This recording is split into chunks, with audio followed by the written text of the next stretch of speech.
I've always been a believer in the struggles men have in their minds, and I've always spoke about it, and I've suffered with them myself. And this is one of the things when I say like depression isn't real, people say, oh, you don't understand.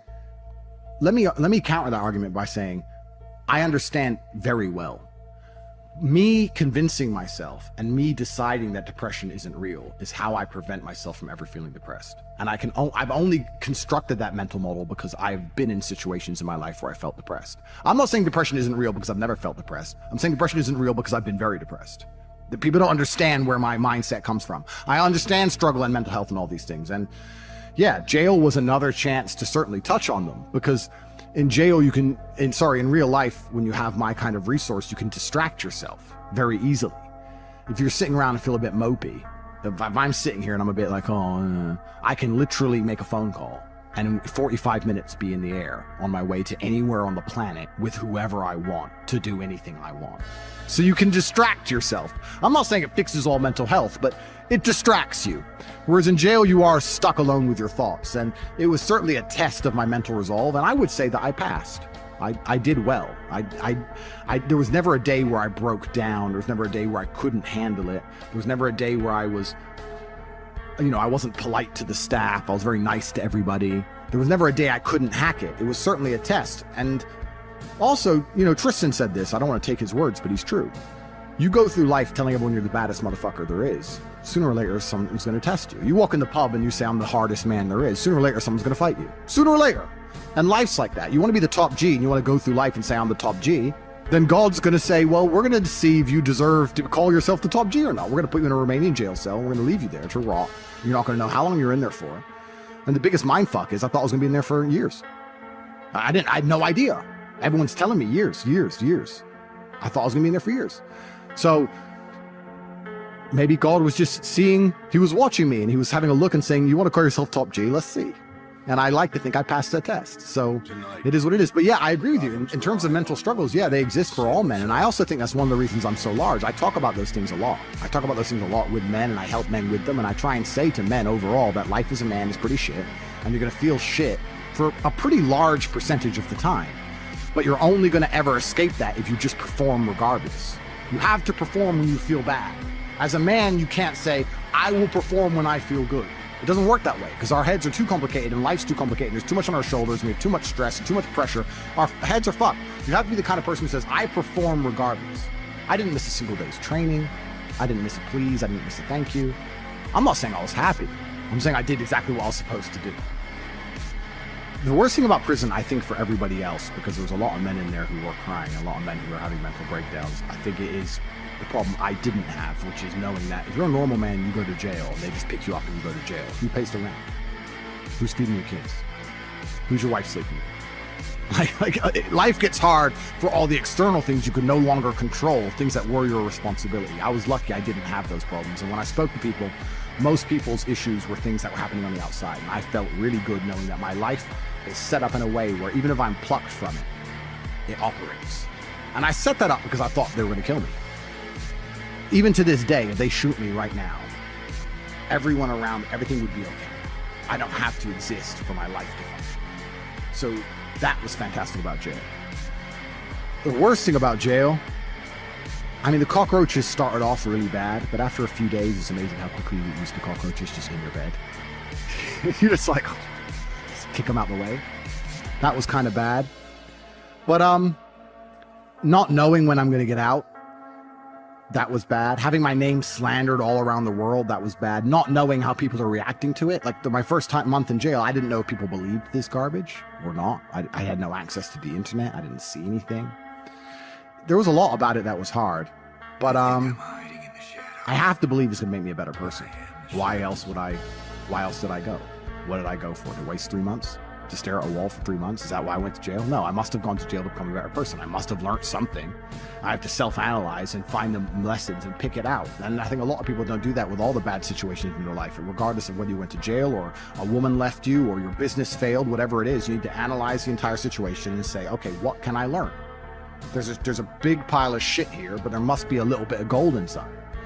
So I've just tried to look at it as a massive learning experience, and perhaps that's a coping mechanism, but I've found a lot of lessons which I'm implementing, and there's a very strong chance they're going to put me back. Not because I'm guilty, because I haven't done anything wrong, but because I'm currently in the middle of a judicial system. I'm in the judicial system of a country. I don't truly understand the language. I don't understand the judicial system. I don't understand the charges against me. I don't understand how any of this can be legal. I don't understand where it's come from. I don't understand the evidence they believe they have. And here I am stuck in this process, and who knows how it's going to end.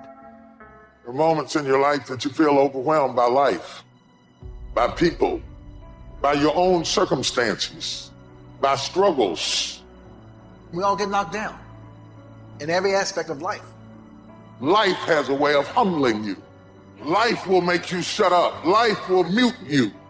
You're gonna feel awkward and stupid and dumb sometimes. At times you won't want to come out the house. At times you'll be feeling bad and don't know why. What's wrong? I don't know. Just leave me alone. You will cry. You're gonna fail, and you're gonna be in your head. You're gonna be saying, I'm not good enough. But it's okay. It goes with the territory. It's a part of the deal. The real challenge of growth comes when you get knocked down. You got to get messed up sometime. You got to get dirty. You got to get your feelings hurt. You got to get disappointed. You're going to ask somebody for some money. He going to tell you no. That's just dirt. How you handle it, that's where the growth takes place. You want to take responsibility for your life. I got me here, I can get me out of this.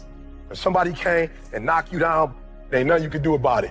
But if I come back a week later and you're still on the ground, we got a problem. You can decide that you're going to change, that you're not going to be a wimp. The way you were born, what happened to you is not your fault. But doggone it, you still on the ground after 20 years? See, you get tripped out because you got dirt on you. But you need dirt on you to develop.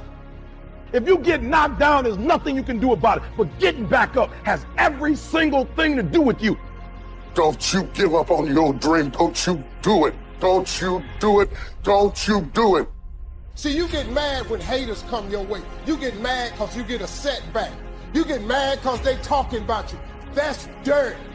You are not the only person that's been through a divorce, boo. Get over it.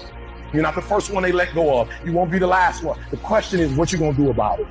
I'm not going to be a volunteer victim. You can decide that you're going to stand up to life. I just need you to identify what your pain is, and then I need you to ask yourself what you're gonna do about it. And maybe you've been knocked down in your life and it seems like, hey, the fight is over. It is not over unless you quit. You can permit it to let it hold you down, or you can decide, I'm not going to let that happen to me. You have a choice to either give up or get up. You got to get gritty, man. You got to develop some dog in you. You can decide, I'm going to work on myself and develop myself. I'm going to empower me. You have to learn to turn and look at every obstacle as an opportunity. I will not give up. Every time I get knocked down, I will get back up and I will succeed. I love myself enough not to be trapped in the same doggone spot for the rest of my life. No pain, no gain. Pain has a purpose. Your pain ain't permanent. It might last for a second. It might last for a minute. It might last for months. But sooner or later, if you do not surrender, if you do not give up, it will subside. Don't go through it, grow through it. And as pain leaves your body, guess what's going to take its place? Success. You cannot build anything that won't bring a battle. And if you're going through a battle right now, it's only because you're building something. Stop running from your pain and embrace your pain. What will you do with your pain? Will you let it break you, or will you let it redefine you? Your pain is going to be a part of your prize. I challenge you to push yourself. You want affirmation? Look yourself in the mirror and say, I think I can. I know I can. You've got to decide to be relentless. You've got to decide never to give up. Do whatever it takes. You your biggest driver. You've got to find some reasons within yourself that will give you the stamina when life catches you on the blind side to keep on calling and coming back again and again and again. You see, the fight's not over if you've been knocked down. It's only over if you quit.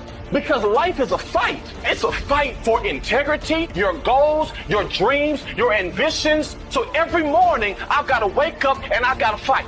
You gonna quit or you gonna make it to your silver? You gonna quit or you gonna make it to your gold? So you can stop waiting for it, you can stop wishing for it, and you can get on with the rest of your life.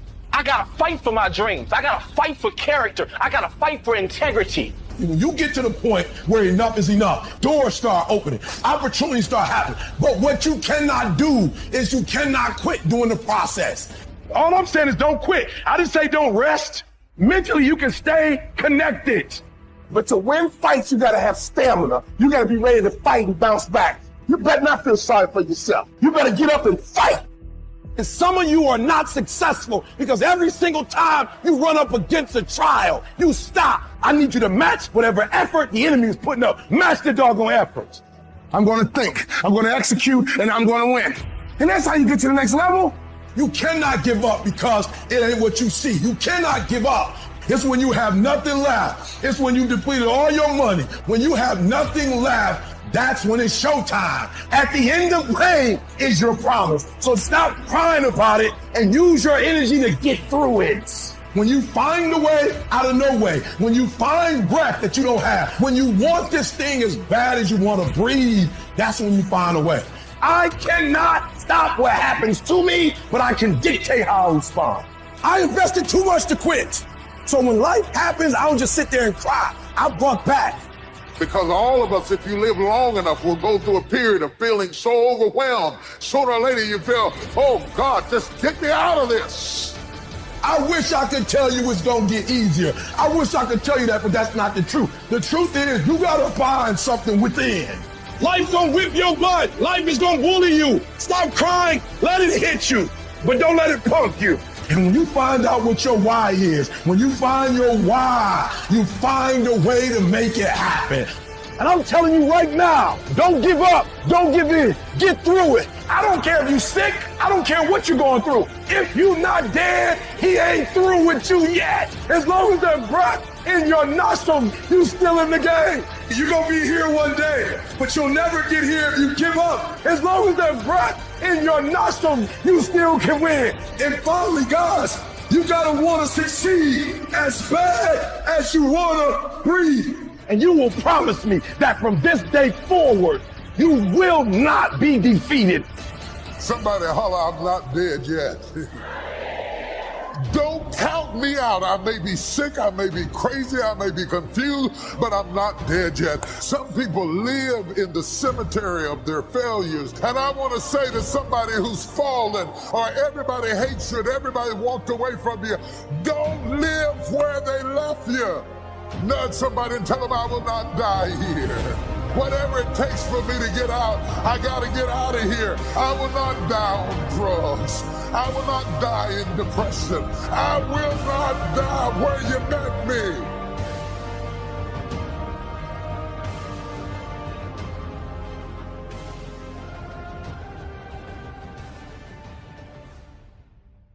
I fought a good fight.